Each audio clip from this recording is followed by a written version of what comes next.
Dun dun dun dun dun dun dun dun. Send in the clones, celebrate. Even we have a clone helmet here at Zanadu Comics. The Force is strong with us. But this isn't the big news about this week. The bigger news is a long time ago in a movie far, far away, a little kid right here saw his first movie on the big screen, which really shows you how old I am. And it was Star Wars, and I've been feeling love ever since. And I found all these cool Star Wars toys at Christmas my mom saved. And a long time ago, I did Star Wars comics by Marvel. And then many, many years later, now we have Marvel and Disney. They're all one big empire now. And so now we have Star Wars #1 this week. But here's what's awesome. It's Jason Aaron. It's John Cassaday. This is set after the fall of the first Death Star. And it's an awesome, cool undercover mission with all your favorite characters. Luke, Leia, Han, the droids, Chewbacca. Really cool. There's even a tall guy in black leather and metal in there as well. But what is there, Lando?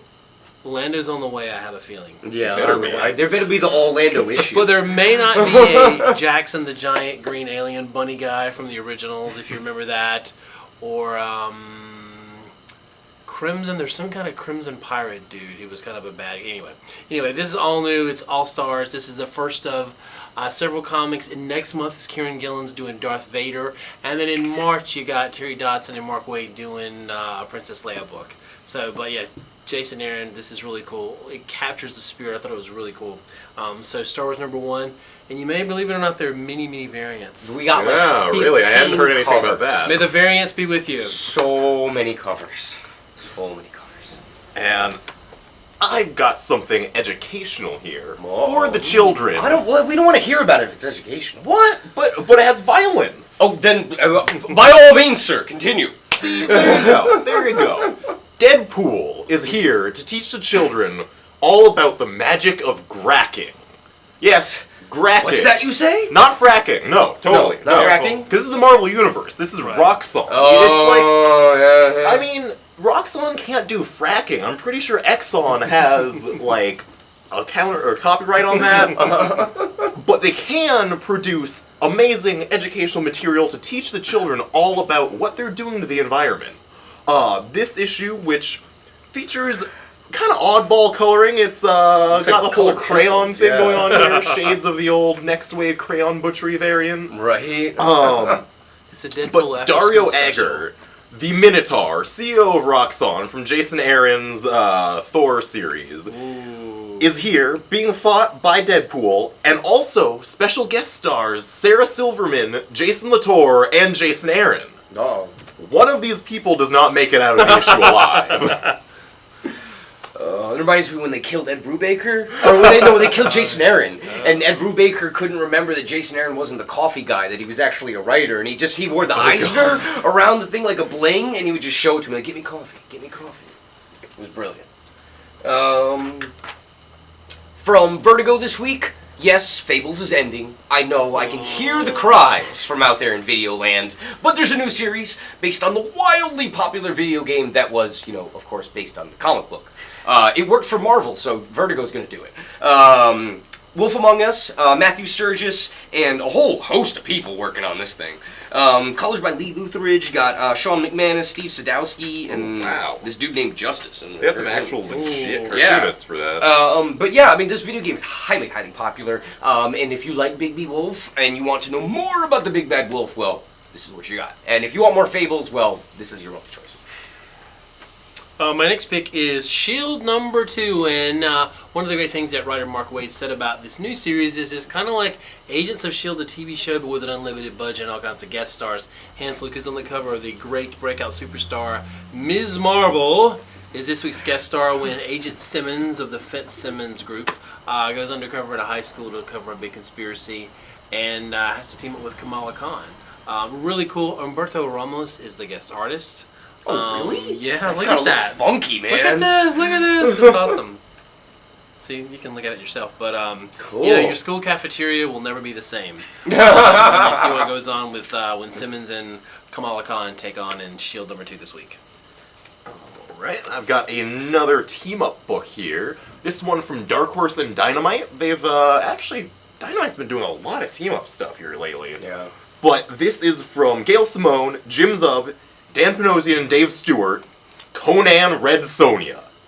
This is so hugely exciting to me because this is the first time we've had a decent artist on a Red Sonja story in like a decade. Seriously. Screw that, since Frank Thorne in like 1970 something, okay? This is really like Gail Simone. She's been doing a great job writing the Dynamite's Red Sonja series. Jim Zub has so much barbarian action under his belt from Skull Kickers, the D&D comics, the Pathfinder comics. This is pretty much the dream team for this series, and Dan Panosian renders it all amazingly. Really exciting to see long-form comic work from him for the first time in a while, too. Yeah, really good. Kind of sad this week. One of my favorite Marvel books, the all-new Ultimates by Michael Fife and Amilcar Pina, which is a very strange name, finishing up their 12-issue run of the all-new Ultimates, which has just been a really great book that reminds me of, you know, being a kid and reading just, like, fun teenage superhero books. This has nothing to do with anything else. It's just a really good delving into what it is to be a kid in the Marvel Universe. Sure, it might be the Ultimate Universe, but this is the only way that they can do stuff without having to tie it into everything else that's going on in Marvel. But this has been really fun. They've been beating up on the Serpent Skulls, which is such a great name for a bad guy gang. There's this awesome picture of the Ultimates by Fife in the back. And it's just, it's sad to see it go, but it's nice that it just finished and it's done and it's there to be enjoyed for years to come. So very cool from Fife and Pina. A brand new arc begins this week in Amazing X-Men number 15. Chris Yost and, let me make sure I get his name right, because I love this artist. I walked in and said, who is this guy?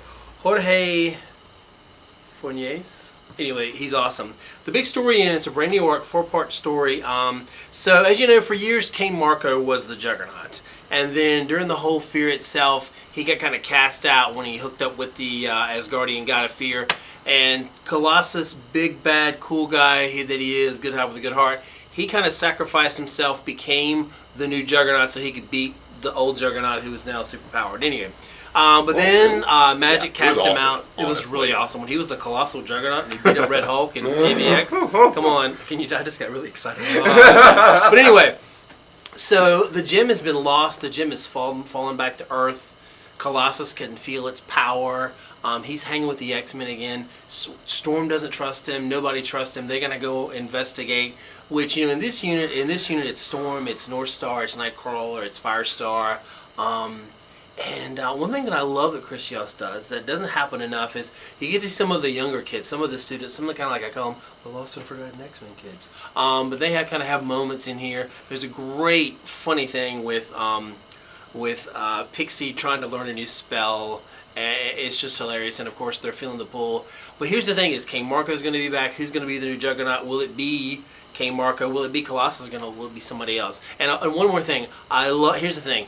Everyone, you know, Kitty Pryde has moved on to. I almost said Chris Pratt, but it's Peter Quill, who's played by Chris Pratt, and poor Colossus, you know. But he's like. Because of what happened in X-Force, he kind of is hooking up with Domino, who I love. I would love to have a Domino comic book, Marvel, please. But her and Colossus together are one really weird, odd couple. You know, good, bad girl and good boy. But that's just one of the many cool storylines that I'm loving Chris Yost with this. So there you are. You know, they always could go the Wolverines route and just have Juggernauts, like 5 of them. Juggernauts. Yeah, Wolverines number 2. Don't give Marvel any ideas. We already got a crap ton of Spider-Man. Really, and it's working. This method works. It's proven. Right here, in the second issue of Spider-Verse. Not Edge of Spider-Verse or Amazing Spider-Man Spider-Verse or Scarlet Spiders or anything. Just Spider-Verse. Or Silk. This is Silk.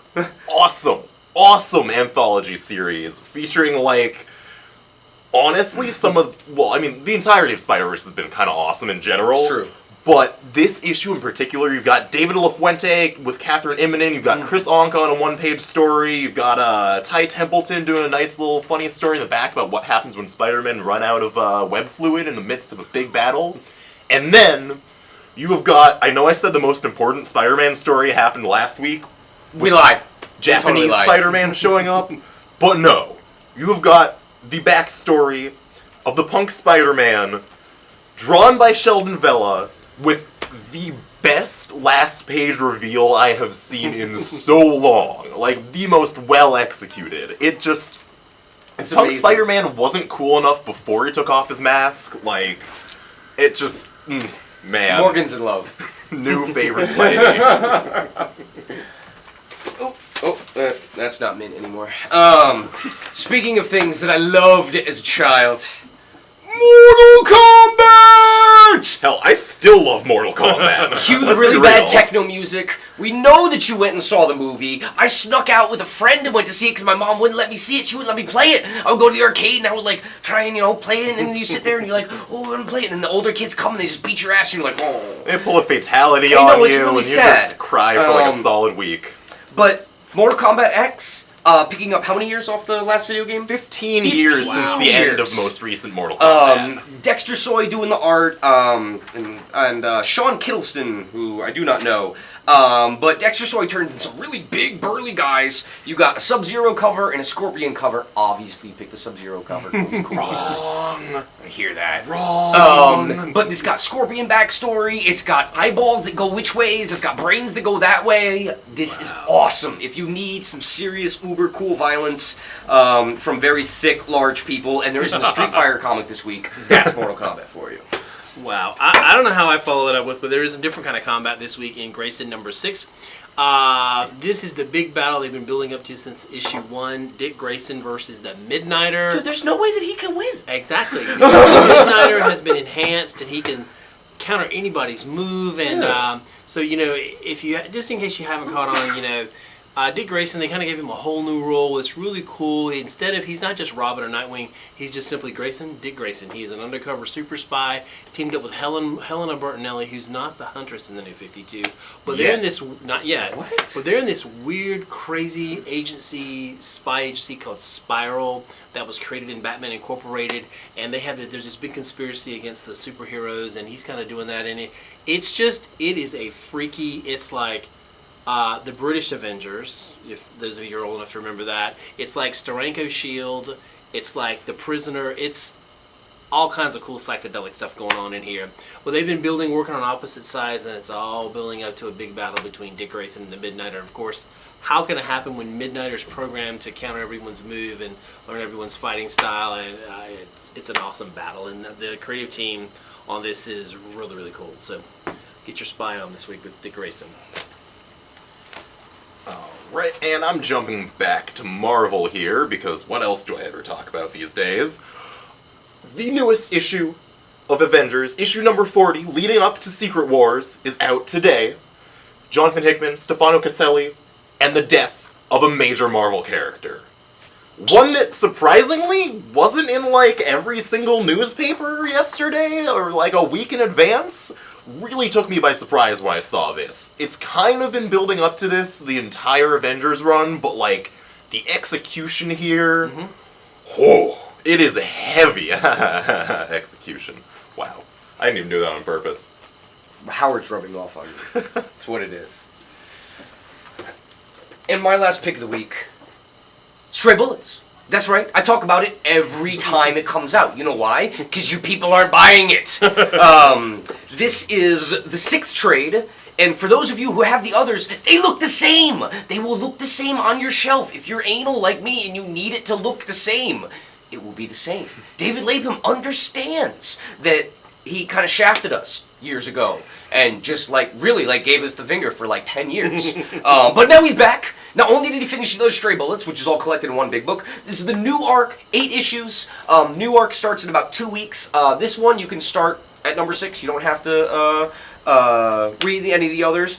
But I will say that this man, at the beginning, ties directly into the 1977 showing of Star Wars and one of the main characters in the book. Actually, Star Wars plays a large part in one of the main characters of the Stray Bullets. So, David Lapham, beautiful, amazing crime stuff. You need this.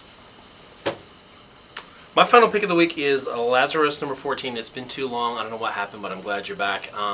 Greg Rucko, Michael Lark. Did you see that on the back? Oh! That's really off-putting. That's not for the kids here. That's not for the kids. It's an awesome book, and you get a great cool ad on the back. So, Once again, this is set in very this awesome world that Greg Ruck and Michael Lark have created, where these small group of families run everything, very kind of sci-fi, militaristic, feudal, and every family has a Lazarus, and the heroine of this Forever, she is the Lazarus of her family, and she is bred to do whatever they want, kill, serve, and force. But as all the families have gotten together, there's lots of cool kind of Game of Thrones kind of style backstabbing and manipulations, and she finally gets an order from her father that she may not be able to do, and will they break her programming? Will she be able to do her own destiny? It's a great character. Great story. The whole world, the more they tell you more about this cool future world, the more I want to know about it. So Lazarus 14, and I'm pretty sure we have the first volume of that in here. If not, come on this year and get some back issues. It's a great, cool sci-fi world that Greg Ruck has created. I've got another image book here for you. Another one that hasn't come out in, like, ages. 4 or 5 months. The 5th issue of Jupiter's Legacy is finally here. Mark Millar, Frank Quitely, tons and tons of bricks. That's all I'm gonna say. Is that what took so long? Frank Quitely draws every single brick, and it is impressive, I've gotta say. It's true. It's true. I think that's about... Oh, yeah, and tonight at 6:30 we will be having our discussions from the long table. It's the second Wednesday, so come on down. There will be treats and comics, and we will probably be talking about Star Wars some, because Star Wars will be out. So come on down, and yeah, I'll be ranting about Spider-Punk, so if you didn't get enough from him, I will continue the rant, probably with more swears, but that's just how it goes. And we'll talk about deaths and resurrections in comics. That's right, that's right. Just wait till next week. There'll be more deaths and resurrections. There will be more deaths and resurrections, my God. So yeah, thank you all, and we'll see you next week. May the Force be with you. That's right.